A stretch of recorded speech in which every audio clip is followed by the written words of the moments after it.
लोकनेते रामशेठ ठाकूर हे दानशूरता आणि लोकहिताचं मूर्तिमंत उदाहरण आहेत। लोकांच्या दुःखात सहभागी होण्याबरोबरच आपल्या वैभवाचा उपयोग त्यांनी समाज कल्याणासाठी केलाय असे गौरवोद्गार राज्याचे माजी मंत्री आणि महाराष्ट्र प्रदेश भाजपाचे कार्यकारी अध्यक्ष रवींद्र चव्हाण यांनी खांदा कॉलनी येथे अमृतमयी कीर्तन महोत्सवात केलं। त्यांच्या अमृत महोत्सव वर्षाची सुरुवात संतवाणीच्या गोडव्याने अर्थात अमृतमयी कीर्तन महोत्सव 2025 ने झाली असून त्यानिमित्त आदरणीय गुरुतुल्य कीर्तनकार महाराजांचा सत्कार करण्यात आला। त्यावेळी प्रमुख पाहुणे म्हणून ते बोलत होते। कोकण मराठी साहित्य परिषद नवीन पनवेल शाखेच्या वतीनं एक कृतार्थ संध्याकाळ या साहित्यिक कार्यक्रमाचं आयोजन करण्यात आलं होतं। या अभूतपूर्व सोहळ्यात कवी, लेखक, साहित्यिक, सांस्कृतिक क्षेत्रातील मान्यवरांनी लोकनेते रामशेठ ठाकूर यांना वाढदिवसाच्या शुभेच्छा दिल्या। राजकारणापेक्षा रामशेठ ठाकूर यांचं समाज आणि जनतेसाठी केलेलं सामाजिक काम मोठं आहे। त्यांचा वाढदिवस हा समाजाचा वाढदिवस असल्याचे गौरवोद्गार कोकण मराठी साहित्य परिषदेचे संस्थापक अध्यक्ष ज्येष्ठ साहित्यिक पद्मश्री मधु मंगेश कर्णिक यांनी यावेळी काढले। पनवेलच्या उलवे पुष्पक नोडमध्ये रयत शिक्षण संस्थेच्या सौ शकुंतला रामशेठ ठाकूर मराठी माध्यमिक विद्यालयाची उभारणी करण्यात येत असून या विद्यालयाच्या इमारतीचा भूमिपूजन सोहळा शकुंतला रामशेठ ठाकूर यांच्या वाढदिवसाचं औचित्य साधून संपन्न झाला।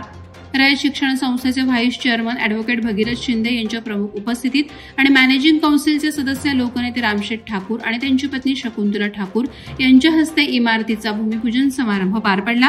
यावेळी आमदार प्रशांत ठाकूर, परेश ठाकूर यांच्यासह संपूर्ण ठाकूर कुटुंबीय उपस्थित होतं। पेण पोलीस ठाणे हद्दीत तरणखोप हद्दीत बांगलादेशी नागरिक असल्याची खात्रीशीर बातमी मिळाल्यानं पोलीस पथकानं छापा टाकून कारवाई केली। यावेळी 2 नागरिक आपली ओळख लपवून अनधिकृतपणे वास्तव्य करीत असताना मिळून आले।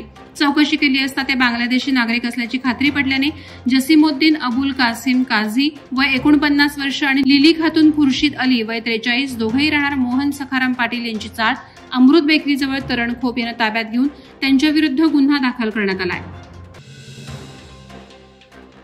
कोकण हा निसर्ग सौंदर्यानं आणि विविधतेनं नटलेला आहे। कोकणातील विकासाला राज्य शासनानं सर्वोच्च प्राधान्य दिलं असल्याने मोठ्या प्रमाणावर बदल दिसत आहेत। कोकणाला कॅलिफोर्नियापेक्षा सरस करू, कोकणचा विकास सर्वदूर पोहोचवण्यासाठी माध्यमांनी सहकार्य करावं असं आवाहन पालकमंत्री डॉक्टर उदय सामंत यांनी केलं।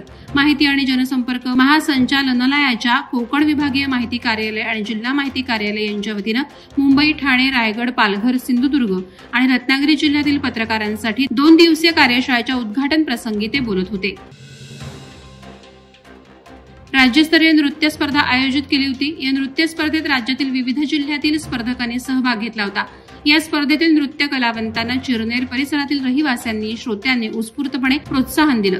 स्पर्धेतील मोठ्या गटामध्ये लातूर येथील अभि घोडके याने प्रथम क्रमांक पटकावला तर लहान गटामध्ये प्रथम क्रमांक पूर्वा झावरे हिने पटकावला। विजेत्यांना सन्मानित करण्यात आलं। शिवसृष्टी पार्क शेलू येथे राजमाता पुण्यश्लोक अहिल्यादेवी होळकर यांची 300वी जयंती साजरी करण्यात आली। यावेळी 300 महिलांचा विशेष सत्कार करून साड्या वाटप करण्यात आल्या। समाजात विविध क्षेत्रात उल्लेखनीय कार्य करणाऱ्या अहिल्या रत्नाचा सत्कार करण्यात आला। तसंच गोरगरीब नागरिकांसाठी मोफत आरोग्य शिबिर राबवण्यात आलं।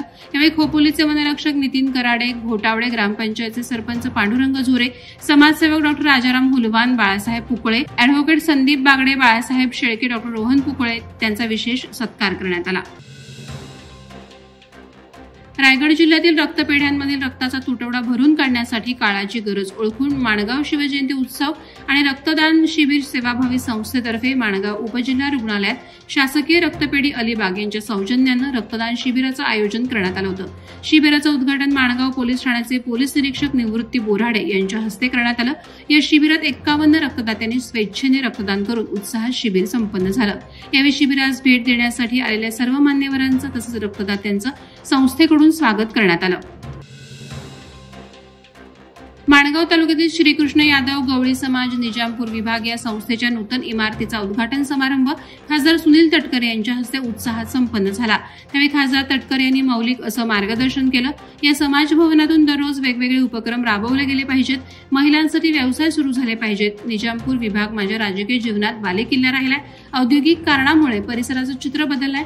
या साऱ्या परिसरात रोजगाराची दालनं उपलब्ध करून स्थानिकांना प्राधान्य देण्यासाठी नेहमीच प्रयत्नशील असल्याचं खासदार तटकरे म्हणाले। वादळावरा लाईव्हसाठी न्यूज ब्युरो, रायगड। नवी मुंबई व रायगड जिल्ह्यातील ताज्या बातम्या आणि घडामोडींसाठी सबस्क्राईब करा वादळवारा लाईव्ह चॅनल आणि दाबा बेल आयकॉन।